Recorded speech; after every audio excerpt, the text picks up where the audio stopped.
Assalamualaikum warahmatullahi wabarakatuh. Bersama saya Mina, presenter AI Minang 1 dalam Minang 1 News. Presiden terpilih Prabowo Subianto optimis dapat mencapai pertumbuhan ekonomi sebesar 8% dalam 2 hingga 3 tahun masa pemerintahannya. Prabowo mengatakan, "Saya sangat yakin. Saya sudah berdialog dengan para pakar dan mempelajari data-datanya. Saya sangat yakin bahwa kami akan dengan mudah mencapai pertumbuhan ekonomi sebesar 8% dan saya akan berusaha keras untuk melampaui angka tersebut," ujar Prabowo dalam dialog di Forum Ekonomi Qatar di Doha, Qatar. Prabowo menyatakan bahwa fokus utama pemerintahannya adalah memastikan ketersediaan bahan pangan bagi masyarakat. Setelah itu, pemerintah akan memprioritaskan ketahanan dan swasembada energi. I'm very confident. I've talked to my experts. I've studied the figures.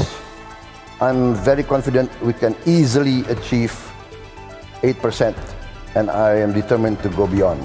Nation building is a long-term process, and President Joko Widodo has built a strong foundation, and I'm determined to build on that foundation, and my core focus will be first on food security.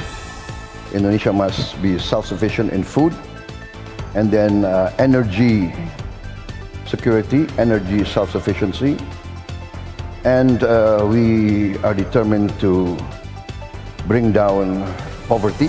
Kami akan melakukan upaya besar-besaran untuk meningkatkan hilirisasi dan industrialisasi.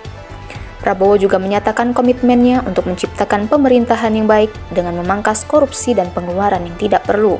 Kami bertekad untuk mengatasi korupsi dan mengurangi pengeluaran yang tidak penting, tegasnya.